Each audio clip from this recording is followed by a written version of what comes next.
ഞങ്ങൾ ആണുങ്ങളെ സംബന്ധിച്ചിടത്തോളം ചില ചോദ്യങ്ങളുണ്ട്. എന്താണ് ഈ മെനോപോസ്?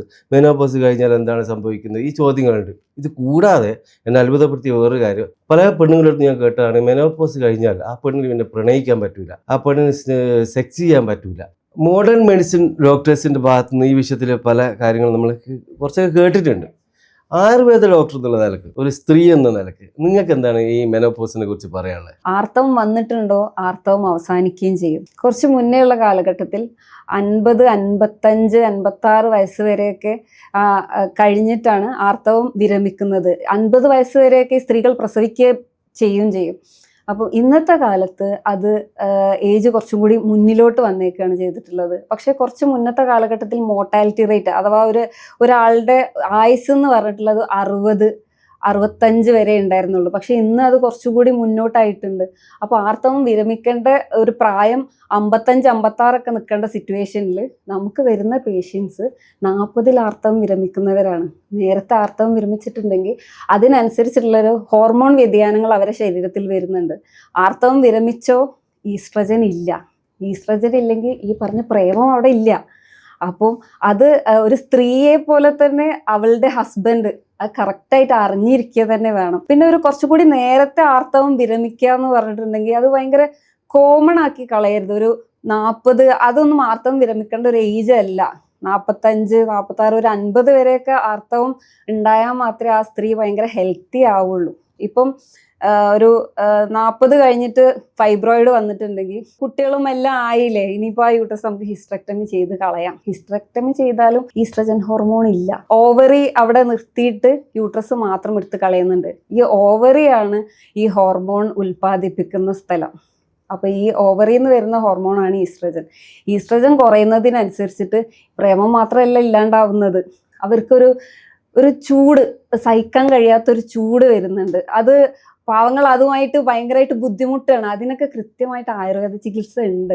പക്ഷെ അതൊന്നും ആരും അറിയുന്നില്ല. ഇയാൾ ഇതിലൂടെ കടന്നു പോകുന്ന ആളും അറിയുന്നില്ല, അയാളുടെ ജീവിതസഖ്യം അറിയുന്നില്ല. ഒരു 12 മാസം കൃത്യമായിട്ട് ആർത്തവം വന്നിട്ടില്ലെങ്കിലാണ് നമ്മൾ ആർത്തവ വിരാമമായിട്ട് കണക്കാക്കുന്നത്.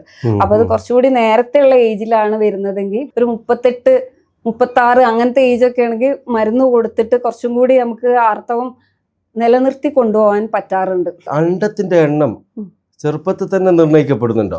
അതെ. ഒരു ഗർഭിണി പ്രഗ്നന്റ് അയക്കുന്നത് ഒരു മോളെ ആണെങ്കിൽ ആ ഗർഭിണിയുടെ വയറ്റിൻ്റെ ഉള്ളിലെ പെൺകുഞ്ഞിന്റെ ആ ഒരു അണ്ടാശയത്തിൽ ആ കുഞ്ഞിന് എത്ര അണ്ടമുണ്ട് എന്നുള്ളത് നേരത്തെ നിർണയിച്ച് കഴിഞ്ഞിട്ടുള്ള കാര്യമാണ്. ഒരു സൈക്കിൾ എന്ന് പറയുമ്പോൾ 1 മാസം വലത്തെ അണ്ടാശയത്തു നിന്നാണ് അണ്ടം വരുന്നതെങ്കിൽ 1 മാസം ഇടത്തുനിന്നാണ്. അങ്ങനെയാണ് ആ ഒരു സൈക്കിള് പോയിക്കൊണ്ടിരിക്കുന്നത്. മെനോപോസ് വന്നു കഴിഞ്ഞാൽ ഒരു സ്ത്രീക്ക് അവരുടെ ലൈംഗിക ആസക്തിയിൽ കുറവ് സംഭവിക്കുന്നുണ്ടോ?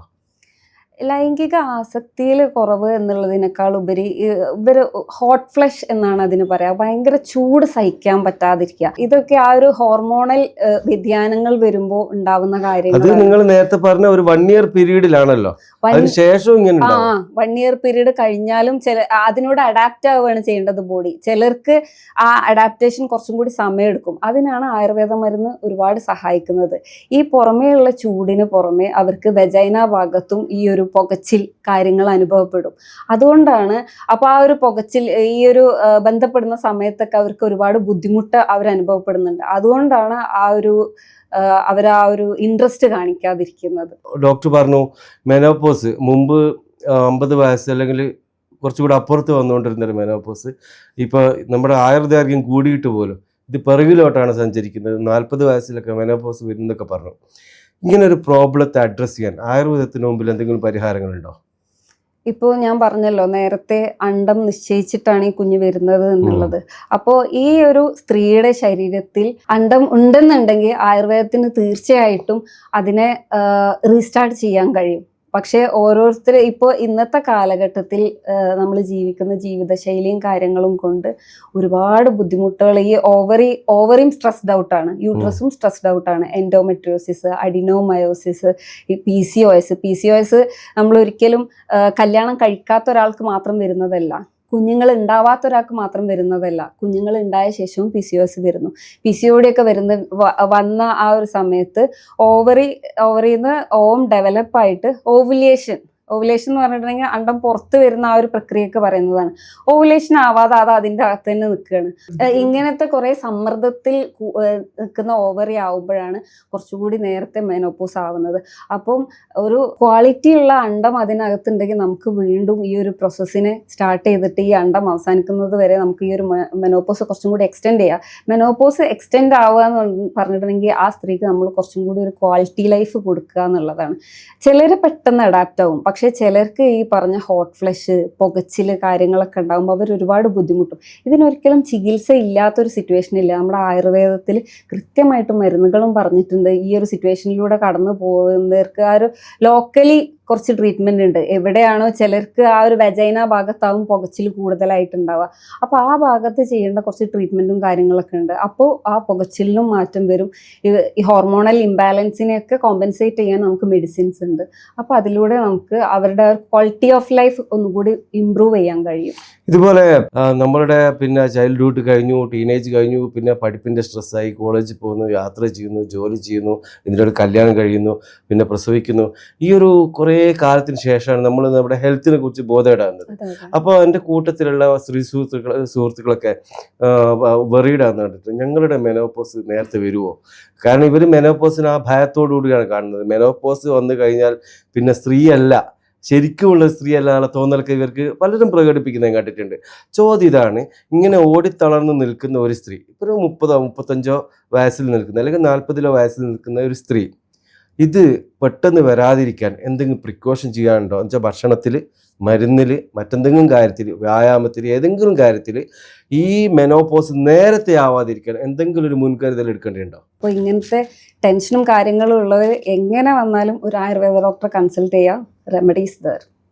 അപ്പോൾ ഞാൻ ചോദിക്കുന്നത്, വെറുതെ ഇരിക്കുക, ഇപ്പോൾ യാതൊരു കുഴപ്പവും ഇല്ലാതിരിക്കെ തന്നെ ഒരു ഡോക്ടറെ അടുത്ത് പോയിട്ട് ഈ ഒരു വിഷയം കൺസൾട്ട് ചെയ്യാനോ അല്ലെങ്കിൽ ഇതിന് പ്രത്യേകമായിട്ട് എന്തെങ്കിലും ടെസ്റ്റുകളുണ്ടോ? മീൻസ് ഈ ഒരു ഏരിയയിൽ, മെനോപോസുമായിട്ട് ബന്ധപ്പെട്ട ഏരിയയിൽ നമ്മൾ ഹെൽത്തി ആയിട്ടാണോ നിൽക്കുന്നത് എന്നറിയാൻ എന്തെങ്കിലും ടെസ്റ്റുകളോ മറ്റെന്തെങ്കിലും മാർഗങ്ങളുണ്ടോ? അല്ലെ വെറുതെ ഒരു ഡോക്ടറെ പോയിട്ട് കൺസൾട്ട് ചെയ്യാണോ ചെയ്യുന്നത്? ഒരു AMH എന്ന് പറഞ്ഞൊരു ഹോർമോൺ ഉണ്ട്. ആ AMH കുറയുന്നത് അനുസരിച്ച് നമ്മുടെ ഈ ഒരു യൂട്രസിന്റെ ഹെൽത്ത്, ഓവറിന്റെ ഹെൽത്ത് ഒക്കെ കഴിഞ്ഞു തുടങ്ങി എന്നാണ് നമ്മൾ മനസ്സിലാക്കുക. സൈക്കോളജിക്കലി ഇവർ ഭയങ്കര സ്ട്രെസ്ഡ് ആവും എപ്പോഴും ഈ മെനോപോസ് അടുക്കുമ്പോൾ. കാരണം ഈ ലേഡി, ഏതൊരു സ്ത്രീ ആയാലും ഒരു ടെൻഷനോടെ മാത്രമാണ് മെനോപോസിനെ കാണുക. എപ്പോഴും അങ്ങനെ തന്നെ കാണുള്ളൂ.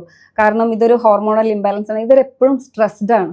അപ്പം ഇവർക്ക് വേണ്ടത് നല്ലൊരു കൗൺസിലിംഗ് തെറാപ്പിയാണ്. അപ്പം ഏറ്റവും നന്നായിട്ട് കൗൺസിൽ ചെയ്തിട്ട് ഇവരുടെ ആ ഒരു സ്ട്രെസ് റിലീവ് ചെയ്യുക.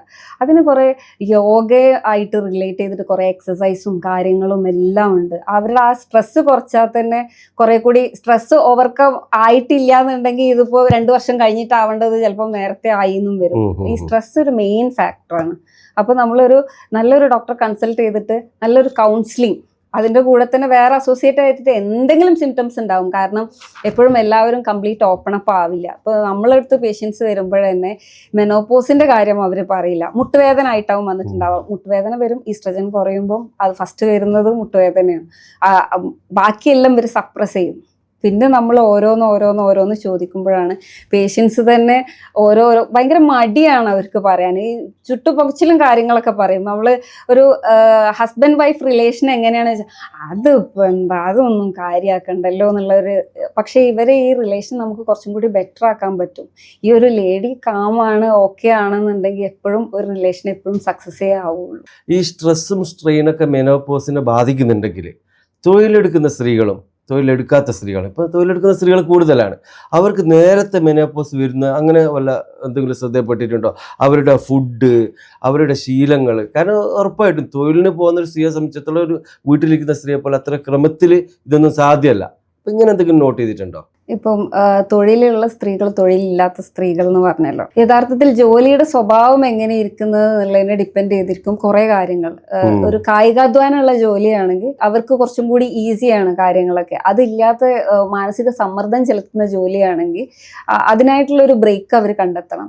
ഈ ജോലിയോട് കൂടെ തന്നെ ആഹാരം, അവരുടെ ഉറക്കം, ഇങ്ങനത്തെ കാര്യങ്ങളൊക്കെ ഭയങ്കര ചിട്ടയായിട്ട് പോയാൽ മാത്രമേ ഈ മെനോപോസ് ഈ പറഞ്ഞ പോലെ കറക്റ്റ് ഒരു ടൈമിലാവുള്ളൂ. അല്ലാതെ ഒരു സിറ്റുവേഷൻസ് വന്നിട്ടുണ്ടെങ്കിൽ അവരെന്തായാലും ഒരു കൗൺസിലിംഗ് തെറാപ്പി എടുക്കേണ്ടവരാണെങ്കിൽ, അത്രയും സ്ട്രെസ്ഫുൾ ആണെങ്കിൽ അവരത് എടുത്തേ പറ്റുള്ളൂ. അതിൻ്റെ കൂടെ തന്നെ ഈ സ്ട്രെസ്സും കാര്യങ്ങളും കുറക്കാൻ വേണ്ടിയിട്ട് നമുക്ക് ആയുർവേദത്തിലും ട്രീറ്റ്മെൻറ്റ്സ് കാര്യങ്ങളുണ്ട്. ധാര, അതൊക്കെ ഭയങ്കര സ്ട്രെസ് റിലീവിങ് ആണ്.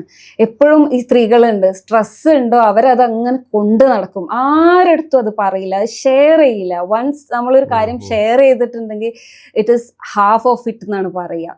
അപ്പം നമ്മളത് ഷെയർ ചെയ്തിട്ട് എല്ലാം കൂടി എന്താ പറയുക, എല്ലാ ബേർഡനും അവർ ചുമന്നാലേ ആവുള്ളൂ എന്നാണ് എപ്പോഴും സ്ത്രീകളുടെ ഒരു ലൈൻ വരുന്നത്.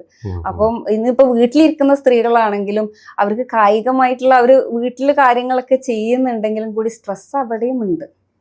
അപ്പം എപ്പോഴും ഈ ഒരു മെനോപോസ് എന്നുള്ള ഒരു കാര്യം ഭീമമായിട്ടൊരു ഭീകരമായിട്ടൊരു പേടിയായിട്ട് അതിനെ സമീപിക്കാതെ കൺസൾട്ട് ചെയ്യേണ്ട സമയത്ത് എല്ലാവരും ഫ്രീ ടു കൺസൾട്ട് ആണ്. ഒരു ഡോക്ടറെ അടുത്ത് പോയി സമാധാനമായിട്ട് സംസാരിച്ചാൽ തീരുന്ന കാര്യങ്ങളേ ഉണ്ടാവുള്ളൂ. അപ്പം അതിനനുസരിച്ചിട്ട് അവരുടെ ജീവിതശൈലിയിൽ ചെറിയ മാറ്റങ്ങൾ കൊണ്ടുവന്നിട്ടുണ്ടെങ്കിൽ അത് അവർക്ക് വലിയൊരു അനുഗ്രഹം തന്നെ ആയിത്തീരും.